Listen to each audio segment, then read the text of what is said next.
Graça e paz, igreja, tudo bem? Então, vamos conversar um pouquinho sobre os heróis da fé e hoje vamos falar sobre aquela personagem que eu escolhi, que veio ao meu coração, tá? Raabe. Vamos falar de Raabe, uma personagem que aparece citada umas 4 ou 5 vezes no Antigo Testamento e no Novo Testamento é também citada umas 3 vezes, inclusive em algumas passagens ao lado de pessoas significativas para a fé cristã, como Abraão, né, e outros heróis da fé. Então vamos lá, vamos conversar um pouquinho, vamos fazer uma introdução lá, vamos ao texto bíblico, que está lá em Josué, capítulo 2, vamos lá. Josué, abre a Bíblia de vocês aí, Josué, capítulo 2. Vamos orar, né, gente? Claro. Vamos orar. Papai, fala conosco, fala aos nossos corações, ministra aos nossos corações. Queremos conhecer mais desse tesouro maravilhoso que é a Tua Palavra. Vai adiante de nós, endireita os caminhos tortuosos, quebra, Pai, as portas de bronze, despedaça os ferrolhos de ferro e nos dê, Pai, os tesouros escondidos e as riquezas reveladas acerca de Ti, Papai. Papai, chegamos a Ti debaixo da autoridade do nome de Jesus e pelo poder do Espírito Santo para receber graça e misericórdia naquilo que vai ser ministrado aqui. Nos encaminha. Em nome de Jesus. Amém. Amém, turma? Eu pedi minha esposinha para orar por mim e já fui entrando na matéria. Tá? A gente está em família. Vai ser pretendo que seja um estudo bem descontraído, tá bom? Então vamos lá. Josué, capítulo 2. Vamos lá, primeiro versículo diz assim: De Sitim enviou Josué, filho de Num, 2 homens secretamente como espias, dizendo: Andai e observai a terra e Jericó. Foram, pois, e entraram na casa de uma mulher prostituta, cujo nome era Raabe, e pousaram ali. O que está acontecendo? Vamos ver o contexto, uma regra básica, né, de hermenêutica, de interpretação do texto. Você precisa ir, como se diz a expressão, lá antigamente, para depois você aplicar aqui, né, atualmente. Então, primeiro você tem que ir lá, você tem que ir ao contexto da época, entender qual é o princípio que está sendo estabelecido e a partir daí aplicar para o dia de hoje. O que isso significava para aquela época? O que esse texto significava para o autor, para o destinatário? Daí a necessidade vamos dizer assim, esse método hermenêutico de você ir lá ao contexto da época. Não somente o contexto, mas também tem a questão da interpretação sistemática. Ou seja, você não lê um texto separadamente dos versículos anteriores. Você precisa também ler os versículos anteriores, o capítulo, o livro e compará-lo com toda a Bíblia. Não é um texto isolado, tá bom? Então vamos começar vendo o contexto. O que está acontecendo? O povo recebeu a promessa de sair do Egito, seria o êxodo, a libertação da escravidão. Mas libertar da escravidão, foi liberto. E aí? Vai morar onde? Vai ficar onde? Então a promessa envolvia não só libertar da escravidão egípcia, mas também irem para uma terra que manam leite e mel, que é a terra de Canaã. Então essa terra é dada por Deus, mas que precisava ser conquistada. É até interessante, né? Muitas vezes o dar de Deus envolve um conquistar. Outras vezes ele dá os seus enquanto dorme, e outras ele quer que a gente participe. É uma cooperação naquilo que ele está fazendo, mas de qualquer forma em tudo ele está agindo. Ele está sempre agindo. Umas vezes ele age diretamente, outras ele quer né, ele age independentemente, e outras ele quer a cooperação da gente. E vamos lá então. Vamos lá. Então, esse é o contexto. Mas, peraí, você pensa assim, poxa, mas por que Deus está levando, né, um povo para Canaã? Se Canaã já estava habitada, então Deus está levando Israel para lá, para expulsar um povo para que outro fique? Soa estranho, né, à primeira vista, quem olha assim. Mas então a gente precisa entender o que estava acontecendo em Canaã. Então a gente precisa um pouquinho atrás, a gente vai lá para Gênesis capítulo 15. Vamos lá, Gênesis capítulo 15, para a gente poder entender por que Deus está levando esse povo para Canaã. Gênesis capítulo 15, vamos lá, abrindo a Bíblia, ou, né, no aplicativo, seja na forma digital, na forma papel, não importa. O que importa é que seja a Bíblia, tem o conteúdo seja a Bíblia. Até porque essa forma papel, essa forma impressa, antes de 1500 não havia. O que você tem lá atrás eram papiros, né, pergaminhos, mas essa forma agora aqui, né, tem gente que acha, não, a forma digital é pecado, gente. Está na forma, essa forma de celular, essa forma no tablet, no notebook. E o papel, seria o quê? Em 1500 já o pessoal ia falar o quê? Né? Até porque nem tinha mais, né? Cadê os papiros? A gente tem os manuscritos, mas o papiro, né? As cópias dos originais, porque não tinha como preservar aqueles originais, aquele papiro original, mas assim as cópias dos papiros que foram sendo copiados. Mas vamos lá. Gênesis capítulo 15, versículo 12. Uma aliança que Deus faz com, na época ainda era Abrão, casado com Sarai, e nem havia o quê? Nem Isaac havia nascido. E Deus falou assim para Abrão: ao pôr do sol, caiu profundo sono. Gênesis 15, 12. Profundo sono Abrão, e grande pavor e cerradas trevas o acometeram. Então lhe foi dito: sabe com certeza que a sua posteridade será peregrina em terra alheia, e será reduzida à escravidão, e será afligida por 400 anos. Já está falando para Abraão, que seria, ainda eu iria mudar o nome para Abraão, que a descendência dele seria escrava numa nação, e seria escrava por 400 anos, gente. Olha o que está sendo dito aqui. Mas também eu julgarei a gente que tente sujeitar-se. Então ele já está falando que houve um julgamento sobre os egípcios. Depois que foi, né, mais à frente a gente sabe que foi, a gente já sabe que foi o Egito. E depois saíram com grandes riquezas, sairão com grandes riquezas. E tu irás para os teus pais em paz, serás sepultado de toda a velhice, na quarta geração tornarão para aqui. Aqui onde? Canaã. Porque não se encheu ainda a medida da iniquidade dos amorreus. Então, o que Deus está falando aqui? A Canaã estava numa sucessão de iniquidade, estava progredindo a iniquidade, e mais de 400 anos depois, ele iria fazer com que a descendência de Abraão fosse lá. Mas ele iria para quê? Para Israel, seria um instrumento de juízo a Canaã, aqueles povos de Canaã, porque a medida de iniquidade iria chegar a um ponto que Deus iria julgar aquela região. Então Israel estava sendo usado, né?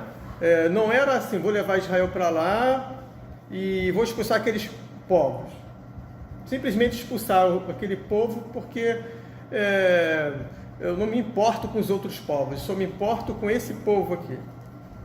Não. Israel sim é uma nação messiânica, e Deus entendeu levantar essa nação para ser uma bênção para toda a humanidade. Dessa nação veio uma tribo messiânica, da tribo messiânica veio uma família messiânica. Mas é bom saber que esses povos de Canaã seriam expulsos. Deus deu um tempo de misericórdia, de graça. Era graça no Antigo Testamento, gente, graça. a graça sendo a graça ela é derramada também no Antigo Testamento. Deu um tempo para arrependimento, mas esse povo não se arrependeu. Deus chamou Noé para pregar 120 anos pregando. Ninguém se converteu, ficou só a família de Noé. Todo mundo foi dizimado por meio de um dilúvio.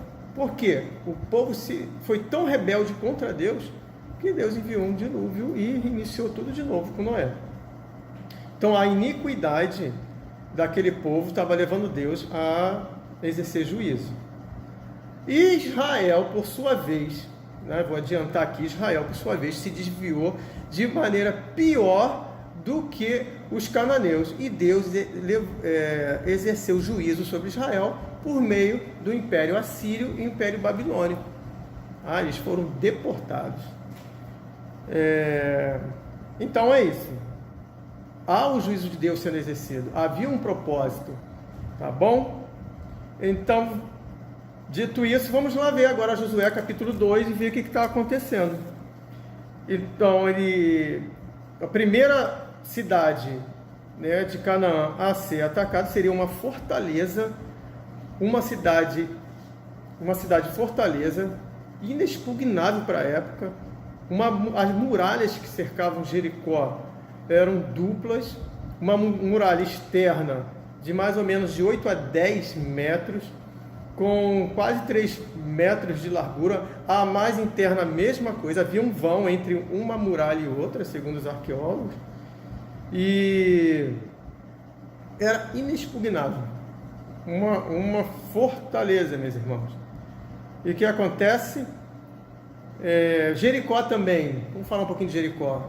Jericó era a cidade das palmeiras, uma cidade considerada a cidade mais antiga do mundo. Descobriram lá uma construção datada de 10 mil anos atrás. O que mais, Jericó?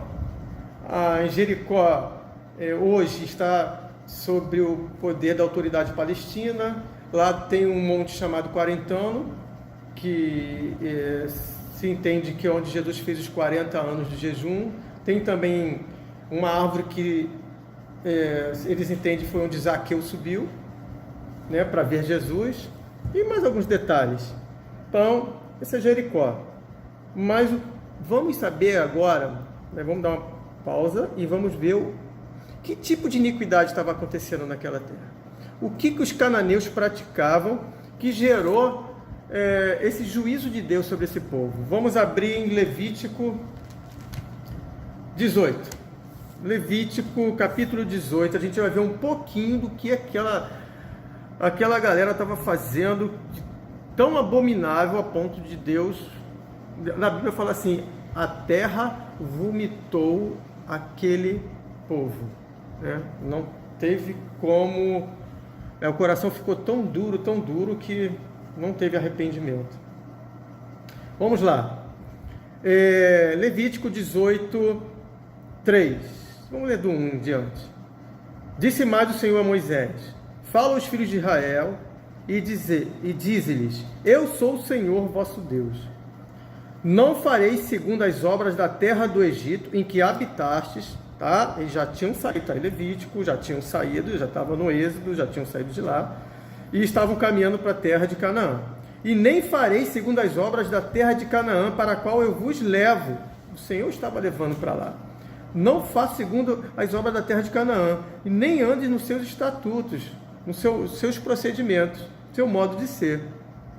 Mas farei segundo os meus juízos, os meus estatutos, guardareis para andardes nele. Eu sou o Senhor vosso Deus. Aí ele vai começar a relatar um pouquinho do que era a prática naquela região. O que havia de tão abominável. Então começa no 6, há uma relação de como o ambiente familiar ficou degenerado. Olha ele falando aqui no 6. Nenhum homem se chegará a qualquer parenta da sua carne para lhe descobrir a nudez. Eu sou o Senhor. Eu estou lendo um texto aqui um pouquinho mais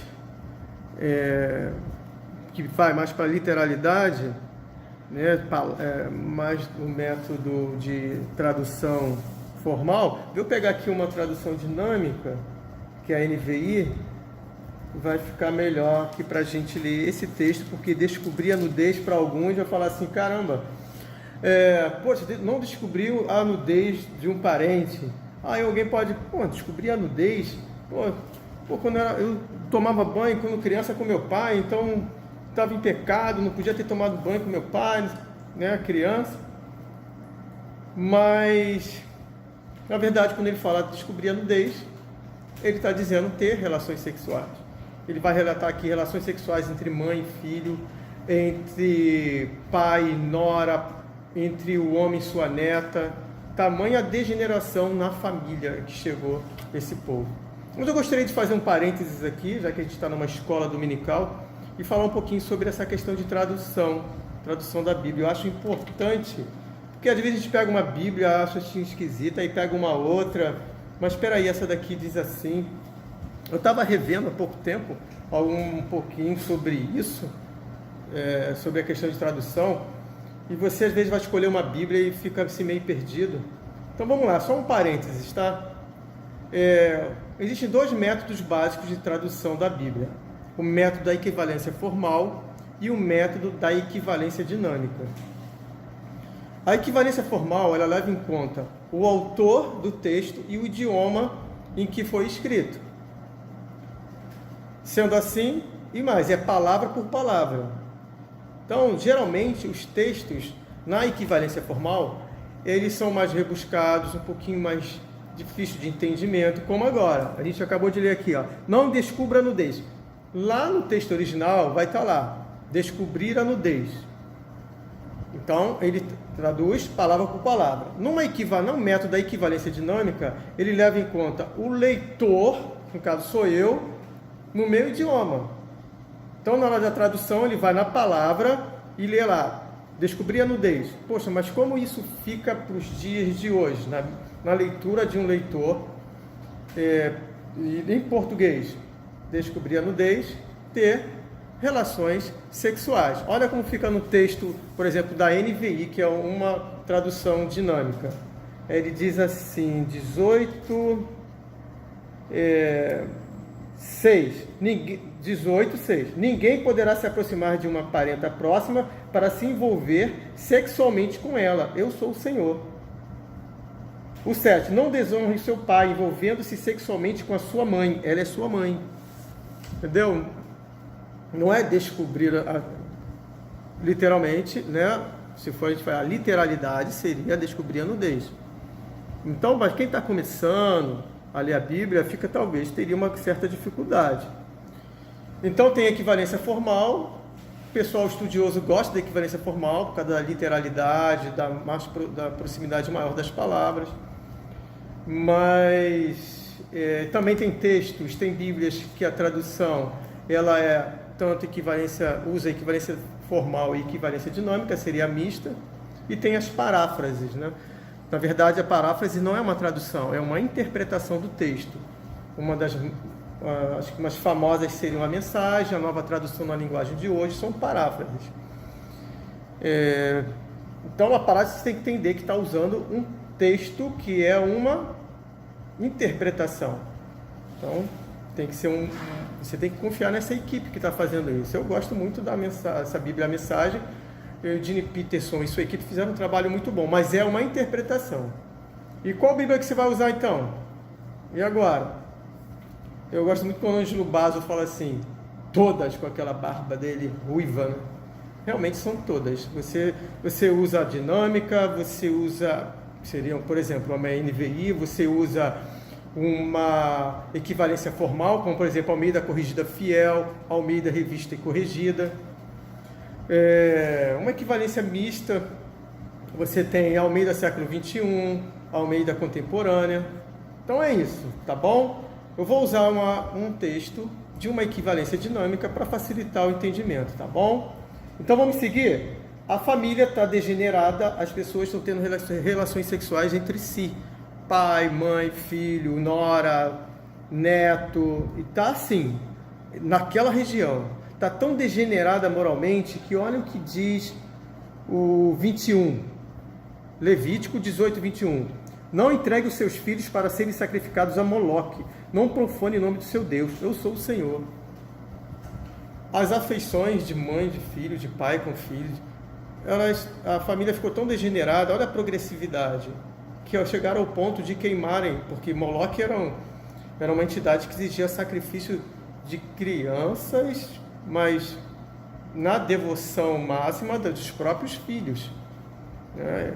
E normalmente era o quê? Um ídolo oco, né? Onde havia uma fogueira, né? Incendiado, e ali se jogavam as crianças, e os sacerdotes de Moloque batiam os tambores para não se ouvir os gritos das crianças. Era muita perversão, né? Uma entidade que exige sacrifício de crianças, dos próprios filhos, e ele está atuando no dia de hoje. A quantidade de aborto voluntário, leis de aprovação de aborto, se não me engano, a cada 3 segundos uma criança é abortada voluntariamente. O mundo ele está sendo encharcado de sangue de inocentes. Crianças estão sendo sequestradas, o tráfico de humanos em relação às crianças é uma coisa absurda. Principalmente para pornografia, venda de órgãos. Isso aí é essa entidade que ali naquela região recebia esse nome de Moloque, mas a atuação dela só muda de região para região, de local para local, continua atuando no mundo, o mesmo espírito de matança de inocentes. Ok? Israel chegou a um ponto de fazer essas mesmas práticas. Manassés, a Bíblia diz que Manassés ele cobriu Jerusalém de sangue de inocentes. Era um rei, né, de Judá. Mas vamos lá. Olha olha o que vai acontecendo. Degenera a família perde a afeição natural entre si, morte de crianças, e aí vai degradando cada vez mais a degradação. Outra, 22, não se deite com um homem como quem se deita com uma mulher, é repugnante. Na Almeida Revista e Atualizada vai dizer é abominação. Homens começaram a se deitar com homens, família degenerada, a situação perde as afeições entre si, e essa degradação moral, depravação, atinge também as próprias relações sexuais no meio da sociedade, mulher com mulher, homem com homem, e vai até chegar a esse ponto que é o 23, não tenha relações sexuais com animal, porque era isso que estava acontecendo lá. O homem chega a um nível, né, o ser humano naquela região chegou a um nível de depravação tão grande que eles estavam tendo relações sexuais com animais, mulheres se colocando, né, numa situação dessa, e homens também. Então, isso chegou ao nível que ele continua aqui, ó. Ele fala, mulher e homem não se põem diante da imagem, não se contaminem, ele falando para o povo, não se contamine com nenhuma dessas coisas, estou lendo 24, porque assim se contaminaram as nações que eu vou expulsar da presença de vocês. É juízo de Deus diante de tanta mortandade, tanta destruição moral, crianças sendo destruídas na sua dignidade de ser humano, crianças sendo violentadas de todas as formas. Era isso que acontecia em Canaã. Tanto é que quando Deus manda invadir Jericó, ninguém ficou com nenhum despojo. E qual é a motivação de uma guerra?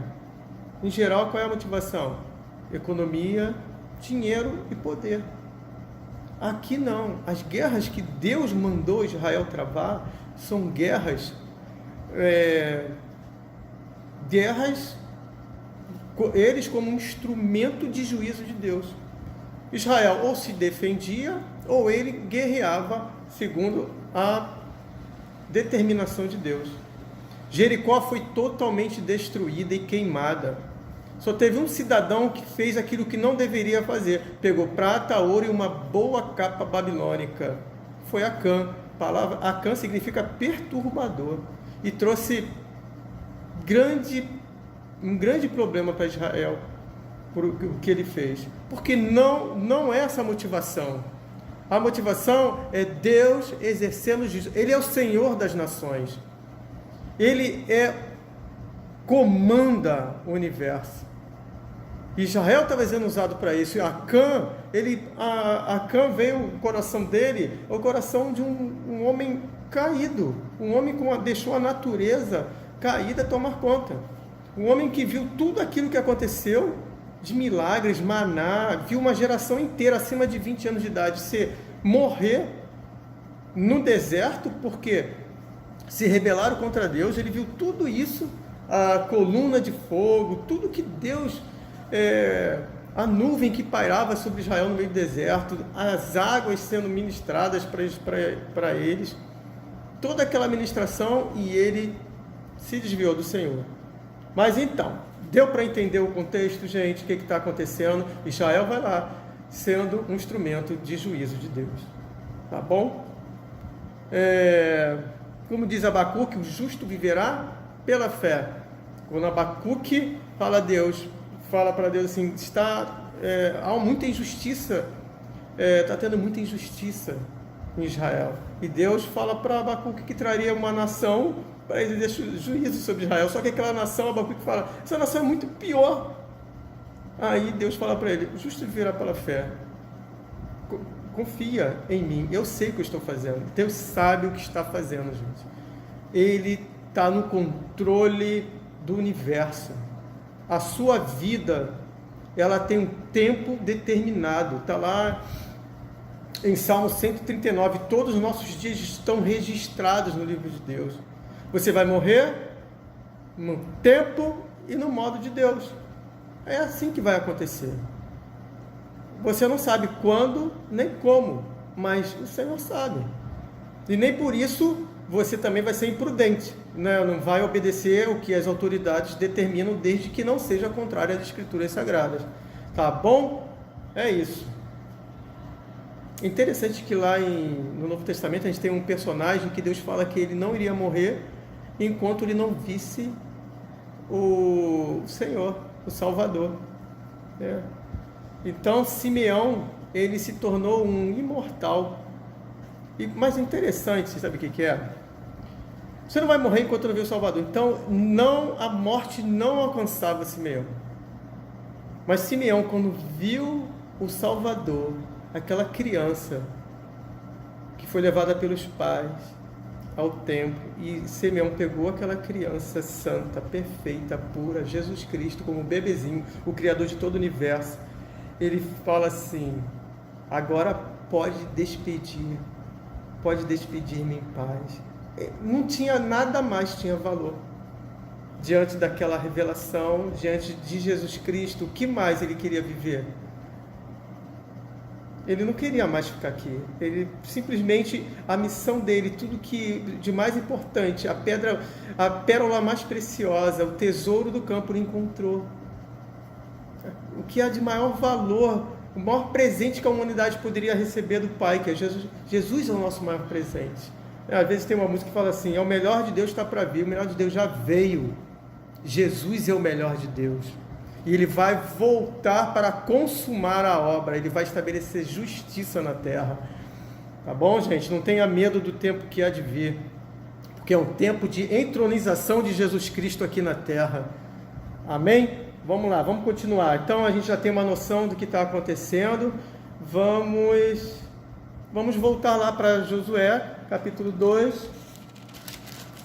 Josué, capítulo 2. Deixa eu ver que horas, não sei nem a hora que eu comecei. Josué capítulo 2, está aqui.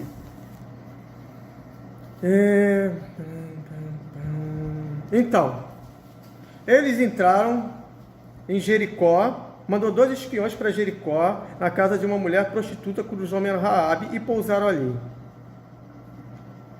Prostituta. Vamos falar um pouquinho sobre isso, prostituição, o que era prostituição nessa época. Vamos ler Levítico 19, 2. Levítico 19, versículo 2, diz assim. Vocês podem pausar, né? Pausa, vai lá, abre, mais tranquilo. Disse o Senhor a Moisés, o 1, né? Aí no 2. Fala a toda a congregação dos filhos de Israel e diz-lhes, santos sereis, porque eu, o Senhor, vosso Deus, sou santo. Né? 19... 2, 19, 29. Eu anotei aqui. Agora o 29, versículo 29. Levítico 19, versículo 29. Tá bom? Não contaminarás a tua filha fazendo-a prostituir-se, para que a terra não se prostitua nem se encha de maldade. O que acontece? Ainda nesse contexto do que acontecia lá, e Levítico trazendo evidenciando a santidade de Deus, Deus santo, então ele requer a nossa santificação. Na verdade, essa é a vontade de Deus, a nossa santificação. Eu quero fazer a vontade de Deus, quero fazer a vontade de Deus, nossa santificação, entendeu? Santidade é separar do mundo para Deus, do mundo caído. Tá bom, gente? O mundo está entrando na igreja. Porque não posso destruir a igreja, né? O diabo não pode destruir a igreja. O que ele faz? Eu vou fazer com que a igreja seja semelhante ao mundo. Aí acaba não sendo referência. Não é assim que ele age? Então o que a gente vai fazer? Vai lutar, vai se colocar para Deus nos santificar, nos preparar, nos capacitar para fazer a diferença no mundo, tá bom? Aquilo que está ao nosso alcance fazer, a gente faz e Deus derrama a graça para que a gente possa fazer aquilo que está fora do nosso alcance, tá bom? Esse é muito interessante, esse que eu acabei de falar, é de Richard Foster. Ele fala assim: disciplinas espirituais consiste em realizar, fazer tudo aquilo que está ao nosso alcance para que Deus derrame a sua graça a fim de nos capacitar a realizar aquilo que está fora do nosso alcance. Exemplo, eu posso fazer, marcar na minha agenda um momento de oração diário.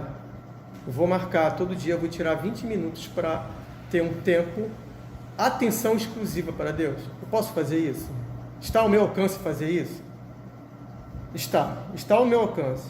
Aí Deus, aquilo eu fiz, então está ao meu alcance. Aí vem Deus, derrama a sua graça a fim de me tornar na oração e me tornando cada vez mais um ser relacional com o Pai. Me relacionar com Ele. Eu vou ficando cada vez mais sensível a Ele. Tá bom? É isso aí. Uma galera fala assim: para mim orar e respirar é a mesma coisa. Eu estou andando, estou orando, eu estou trabalhando, estou orando. Amém, irmão, é isso aí mesmo. Glória a Deus. Mas Jesus é a nossa referência e Ele tirava seus tempos de oração. Seus tempos, parava tudo e ia orar. Irmão, Jesus é a referência. Então, não fique só fazendo várias atividades e orando. Amém. Para tudo. Vai, tira um tempo de qualidade com o Senhor. Entendeu? Isso aí só vai somar na sua vida. Amém? Vamos lá. Então, a prostituição. Nós tínhamos a prostituição comum, tá? Que aqui era... e nessa época os pais vendiam filhas para prostituição, né? Os homens compravam esposas, compravam mulheres. Quando se enjoavam dela, algumas vezes eles vendiam, davam carta de divórcio, ainda mais em Canaã, um paganismo desenfreado. Carta de divórcio, ele pegava aquela esposa que ele já enjoou, com aquele coração dele endurecido, ele transformava em prostituta para ele receber dinheiro. Era uma coisa assim terrível. Então era a prostituição comum, a venda do corpo, né, por dinheiro. Mas existia um outro tipo de prostituição que eu gostaria que vocês abrissem a Bíblia. Isso é o contexto de Raabe, tá, gente? De prostituição. Deuteronômio 23, 17, bem rapidinho. Deuteronômio 23, 17. Eu anotei aqui, 23, 17. Vamos lá. Cadê? Vamos lá, 23, 17. Das filhas de Israel não haverá quem se prostitua no serviço do templo, nem dos filhos de Israel haverá quem o faça, tanto mulher quanto homem. Vamos ler aqui para ficar mais tranquilo. Olha como a tradução aqui é mais tranquilinha. 23, está falando da prostituição cultual, tá, gente? De homens e mulheres. Olha o Deuteronômio 23, 17. Para ficar mais claro, numa equivalência dinâmica. 23, 17. 23, 17 diz assim: nenhum israelita, homem ou mulher, poderá tornar-se prostituto cultual. Tá?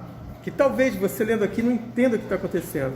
Aqui é o caso da prostituição cultual, homem ou mulher. Tá bom? Então, aqui que era a prostituição cultual? Aqueles deuses pagãos eram deuses, muitos deles eram deuses da fertilidade. Tá? Existem outras atuações. Existem as entidades que atuam, as entidades da violência, os deuses da guerra, as entidades da guerra, e também tem as entidades da fertilidade. Então, como é que era o culto? O culto era regado à imoralidade sexual. A sacerdotisa, ela, quanto maior o número de parceiros, maior fertilidade vinha, maior prosperidade vinha para a cidade. Então você tem a prostituição comum, onde a mulher recebia o recurso, né? Eu estou falando direto da mulher, mas também tinha os homens, né? que se prostituíam, se deitando com outros homens, tá bom? Com outros homens, prostituto cultual. E recebia aquele dinheiro e sustentar a sua família. Já a prostituição cultual, né, o prostituto cultual, eram sacerdotes ou sacerdotisas daquelas entidades. Os recursos, né, vinham as ofertas. Quem iria se deitar com a sacerdotisa dava uma oferta que ia para o templo, e elas eram como que funcionárias públicas, eram servidoras do templo, ou servidoras públicas para aquela entidade representando a cidade. Deu para entender, gente, a diferença? Então está aí Raabe nessa situação, prostituta. Que tipo de prostituição era que Raabe praticava? Vamos ler o texto? Vamos ler o texto lá. Vamos voltar para Josué capítulo 2. Então, já vimos... Então, o que a gente já viu até aqui? Raabe é uma personagem que é citada tanto no Antigo Testamento quanto no Novo Testamento. Nós vimos o contexto... por que Deus está levando o povo de Israel para aquela região, a misericórdia dele durante mais de 400 anos, esperando uma mudança no coração deles. Eles tinham uma figura lá muito interessante, que era Melquisedeque, no meio de um povo tão perdido. Havia uma semente de Deus lá, Melquisedeque, rei de Salém, rei de justiça pelo nome, e rei de Salém, rei da paz pela cidade.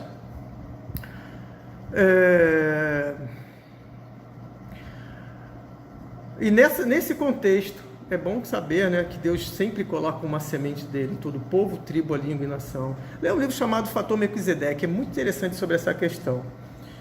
Então vimos também o contexto da imoralidade, da perversão, da degradação moral desse povo, até que ponto até os homens, as pessoas, mulheres e homens se deitarem com animais, crianças sendo mortas para entidades. Como era a prostituição comum e a prostituição cultual, sacerdotes e sacerdotisas de entidade da fertilidade, que envolvia, sempre o culto envolvia orgias sexuais. É isso aí. Vamos dar continuidade então. Josué 2, versículo 2. Então se deu notícia ao rei de Jericó, dizendo: eis que esta noite vieram aqui alguns homens dos filhos de Israel para espiar a terra. Então o rei de Jericó disse a Raabe: vai sair os homens que vieram a ti entrar na tua casa, porque vieram espiar toda a terra. E aí continua, Raabe vai dizer: esses homens realmente vieram a mim, mas eles já foram embora. Na verdade, ela escondeu esses homens. Ela escondeu os homens e depois ela foi falar com esses homens o que estava acontecendo. A gente já vai dar continuidade nisso. Mas olha que interessante, esses homens, eles foram espiar Jericó, eram espiões. Eles voltam, eles têm que se esconder na casa de Raabe.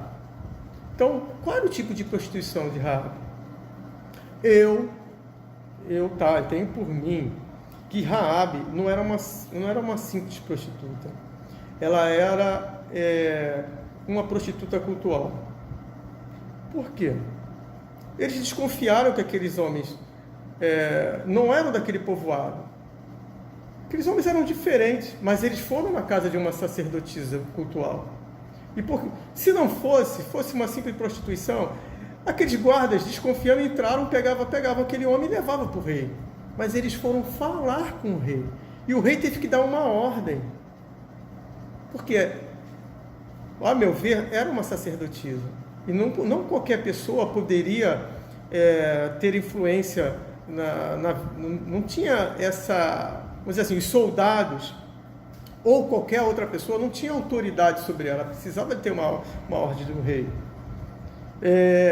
E o que ela falou para aqueles homens, eles acreditaram. Se aquela pessoa não tivesse uma credibilidade, aqueles soldados, não, mas a gente vai revistar a casa. Eles entrariam naquela casa, revistariam a casa. Ou melhor, o local onde ela aquele local onde era exercido o sacerdócio dela, que nem sempre é exercido no templo. Poderia ser, tá? Eu estou especulando, estou aqui, é uma tese de que ela também exercia na casa dela. Não somente, a casa dela servia como um templo. Tá bom? É isso? Então, olha só que interessante. Raabe sacerdotisa de uma entidade. E olha o que ela diz. Ela esconde aqueles homens. Olha o 8. Versículo 8. Antes que os espias se deitassem, foi ela ter com eles no eirado. Ela os escondeu lá no terraço da casa dela e depois foi lá falar com eles. E disse assim: bem sei que o Senhor vos deu esta terra e que o pavor que infundis caiu sobre nós e que todos os moradores da terra estão desmaiados. Deus falou que ia fazer isso. Ia gerar pavor no povo de Canaã. Ele foi adiante do povo e gerou pavor em todos eles. Ainda continua, porque temos ouvido, olha que interessante, temos ouvido que o Senhor secou as águas do Mar Vermelho diante de vós. Isso aconteceu há mais de 40 anos atrás. Porque eles passaram 40 anos no deserto. Quando saíram do Egito. E também que fizesse os 2 reis do amorreus, Seom e Og, que estavam além do Jordão, eles destruíram. Isso foi recente. Foi bem recente. Ouvindo isto, desmaiou-nos o coração do povo todo, e em ninguém mais há ânimo algum, por causa da vossa presença. Olha o que Raabe, sacerdotisa, tá? Pela minha tese, sacerdotisa dessas entidades da fertilidade que exigiam culto de sexo, né? De orgias sexuais, de depravação moral. Olha o que essa mulher vai dizer. Porque o Senhor, vosso Deus, é Deus em cima nos céus e embaixo na terra. O que ela diz ali é de uma profundidade teológica. Ela exalta a imanência, a transcendência. Primeiro a transcendência é Deus em cima nos céus e embaixo na terra. Ele é Senhor dos céus e da terra. Ele está presente nos céus, acima de tudo e de todos, a transcendência de Deus, e Ele também é Deus embaixo na terra com os homens. Ele é um Deus imanente. Que impacto, o que o Espírito Santo fez fez naquela mulher prostituta, cananeia, sacerdotisa, prostituta cultual,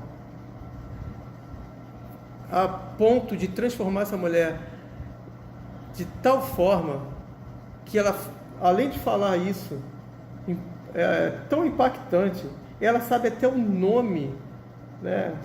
Quando ela fala assim, porque o Senhor, Essa palavra Senhor, em algumas traduções com equivalência formal, ela vem em letras maiúsculas, expressando que é o nome sagrado de Deus. YHWH, que se perdeu a pronúncia. Se colocou algumas vogais ali, alguns chamam de Iavé, mas na verdade é uma pronúncia perdida do nome sagrado do Senhor. E para realçar que é o nome sagrado dele, se coloca as letras, né, em maiúsculas. Em algumas versões isso não é colocado e se perde às vezes essa noção. É por isso que muitos estudiosos preferem a equivalência formal, dessa literalidade, dessa zelo em ser palavra por palavra. Tá? Então, ela fala Yahweh, tá? Vou colocar aqui as vogais. Tá? Vosso Deus, que ela sabe que é Deus de Israel, mas que o coração dela está quebrado. É Deus em cima nos céus, embaixo na terra. Isaías fala isso lá em 57:15. Isaías vem de uma linhagem nobre, num contexto totalmente diferente. Ele chega num contexto totalmente diferente dessa mulher e ele expressa isso, 57:15. Ele fala lá que o Senhor ele habita no alto, né, e santo lugar, mas também com quebrantado e contrito de coração. Ele é Deus transcendente e Deus imanente. Então eu acho algo assim tão impactante que essa mulher ela é colocada lá no rol dos heróis da fé, ao lado de Abraão, ao lado de pessoas tão significativas para a história, né, da nossa fé, nossa tradição judaica cristã. Tiago diz assim, Tiago, quando ele vai fazer a relação entre fé viva e fé morta, ele cita Abraão e Raabe. Vamos lá ver Tiago capítulo 2. Tiago capítulo 2. Alguns dizem que Tiago é o primeiro livro do Novo Testamento. Outros falam que é Gálatas, outros Tessalonicenses, mas para alguns é Tiago. É um contexto judaico, é um contexto de destinatário judeu, e ele coloca Raabe. Olha o que ele fala. Gente, olha o que ele diz em Tiago capítulo 2, versículo 25. Olha o que ele diz. Ele começa a falar de Abraão antes.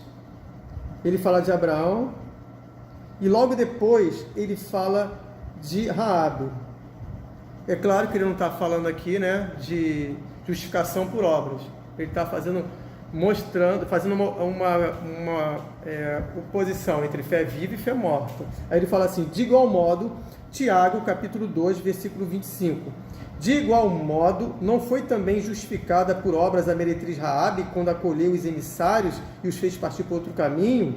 Porque assim como o corpo sem espírito é morto, assim também a fé sem obras é morta. Fé viva e fé morta. Gente, ele fala assim: justificada por obras a meretriz Raabe. Você fala assim, por que ele fala meretriz? Por que ele não fala assim a prosélita, a seguidora do judaísmo, a transformada Raabe? Mas ele faz questão de falar meretriz. Olha lá Hebreus, capítulo 11, Hebreus 11, quando fala de novo em Raabe, no Novo Testamento, tão impactante Raabe, tão impactante a vida dessa mulher, que ela é citada novamente no Novo Testamento, em Hebreus 11. Vamos lá, Hebreus 11, acho que é 31. 30 e 31, tá bom? Já tem quanto tempo, hein? Vamos lá. Pela fé ruíram as muralhas de Jericó depois de rodeadas por 7 dias. Pela fé, Raabe, a meretriz, novamente a meretriz, não foi destruída com os desobedientes, com os rebeldes. Amém? Porque acolheu com paz os espias.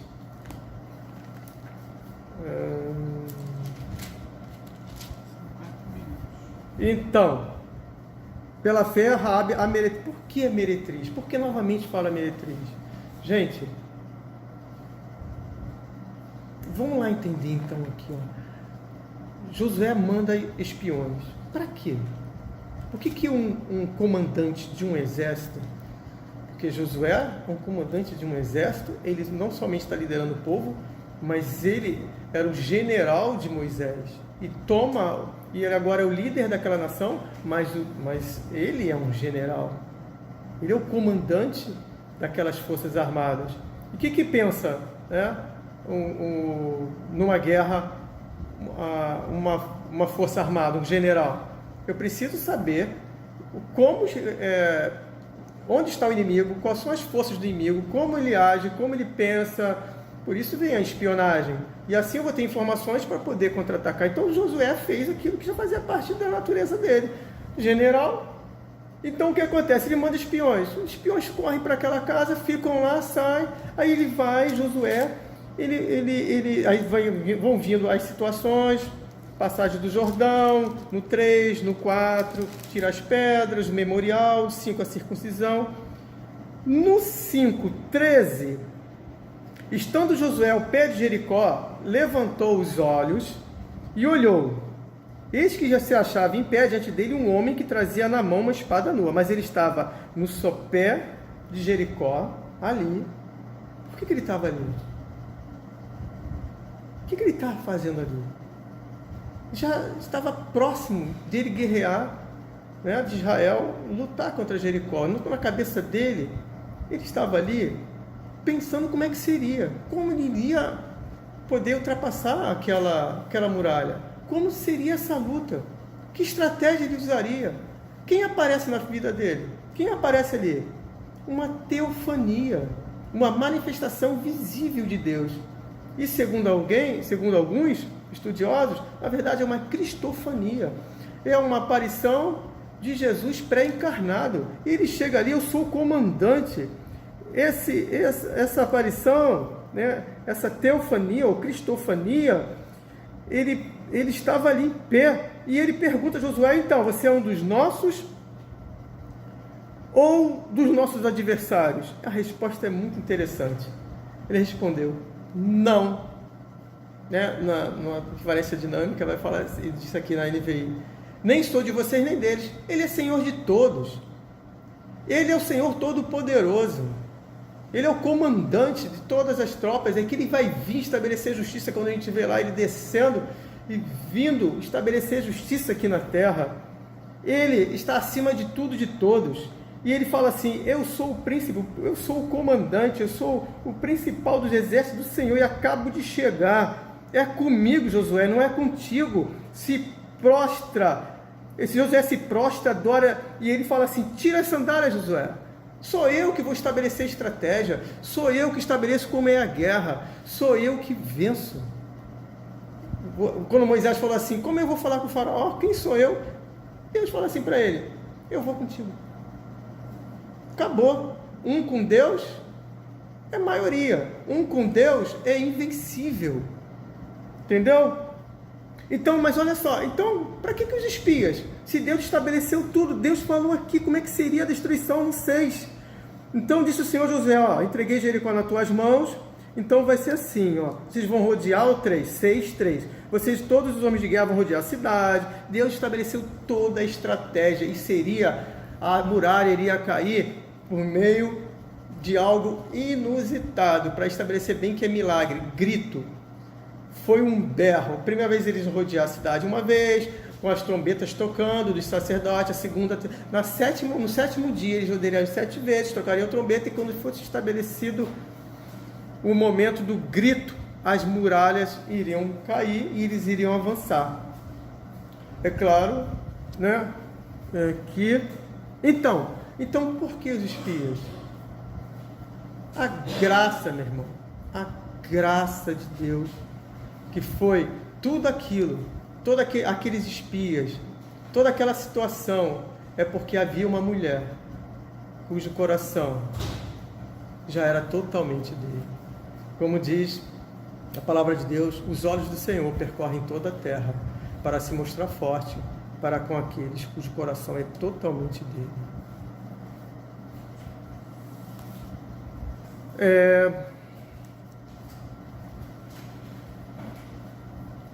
O que eu vou falar aqui? Eu até perdi aqui, que uma pessoa, meu filho veio falar comigo. Então, os olhos do Senhor, né, percorrem toda a terra. Então, a graça alcançou aquele coração. E a graça fez com que Josué fosse conduzido em mandar espiões que não trouxeram, que na verdade qualquer outra informação que ele trouxesse não adiantaria nada, porque Deus estabeleceu como seria, toda a estratégia foi com ele. É por causa de uma mulher. E essa mulher, ela para evidenciar ainda mais a graça, lá no Novo Testamento, tanto em Tiago e Hebreus, a meretriz Raabe é a heroína da fé, porque a graça alcançou aquela que já foi meretriz, aquela que se deitava para que entidades fossem satisfeitas, aquela que estava perdida, a improvável, a graça alcançou. A graça, a maravilhosa graça, a escandalosa graça, que não alcança o pecado, mas sim o pecador. E isso precisa ficar bem claro. A graça não alcança o pecado não deixa de ser pecado, mas o pecador, ele é lavado e remido pelo sangue de Jesus. Como diz lá em 1 Coríntios capítulo 6, né? Onde aquela cidade também tão perdida, e eu acho muito interessante ler isso. 1 Coríntios capítulo 6 diz assim, como que a graça alcança aquelas pessoas, diz assim, versículo 6, 9, olha o que diz 1 Coríntios capítulo 6, 9, ou não sabeis que, deixa eu ler aqui, para ficar bem mais fácil, 1 Coríntios, não, eu vou ler aqui mesmo, depois vocês leem a versão que vocês quiserem. Ou não sabeis que os injustos não herdarão o reino de Deus? Não vos enganeis, nem impuros, nem idólatras, nem adúlteros, nem efeminados, nem sodomitas, homossexuais, nem ladrões, nem avarentos, nem bêbados, nem maldizentes, nem roubadores herdarão o reino de Deus. Aí ele continua, tais fostes alguns de vós, alguns da igreja eram assim. Eram impuros, idólatras, adúlteros, efeminados, sodomita, ladrão, avarento.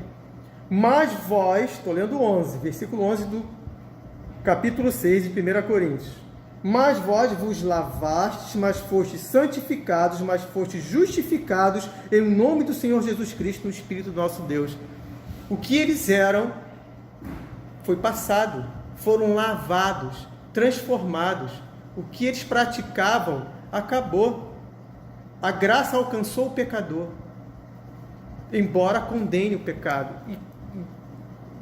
Embora não, condena o pecado, a graça condena o pecado. Amém? Então a graça alcançou Raabe, o maior, já vou terminar já. A minha esposinha está me vendo aqui e ela já fez assim, Vou terminar, senão vou acabar me empolgando, vou fechar a Bíblia. Tá bom? Vou fechar para não ter aquele desejo de abrir para mais alguma coisa. Essa maravilhosa graça, tem um teólogo que é muito, tanto quanto polêmico, que ele participou de uma conspiração para matar Hitler, e essa conspiração não deu certo, e faltando um mês para acabar a guerra, ele foi morto, né? Dizem pela ordem direta de Hitler, mas é um visionário, uma pessoa extraordinária, de uma capacidade intelectual, de uma piedade. Bonhoeffer, ele escreveu um livro, o Discípulo, o Discipulado de Jesus Cristo, e ele fala assim, graça barata, é a graça sem a cruz, é a graça sem arrependimento. E ele fala, a graça é preciosa porque ela foi preço dela foi o sangue de Jesus Cristo. É uma graça em que uma pessoa vende, é aquela graça que se evidencia quando aquela pessoa vende encontra um grande tesouro no campo e vende tudo que tem com alegria. Com alegria. Amém? A gente tem vivido tempos muito difíceis e a gente olha essa situação, a gente tem, dentro da própria igreja, a gente está vendo, eu tenho tido uns embates teológicos com pessoas que se dizem cristãs, mas que vêm com viés ideológicos totalmente contrários à palavra de Deus e estão manipulando as escrituras para interpretar de acordo com a sua ideologia, de acordo com o seu viés filosófico, com as suas vãs argumentações. Então a gente precisa estar muito bem firmado nas escrituras, com todo esse arcabouço teológico. A gente tem mais de 2000 anos de uma tradição teológica, de gente que se debruçou, piedosa, temente a Deus, das Escrituras. Cuidado com textos fora do contexto, porque, como se diz no ambiente teológico, é pretexto para heresia.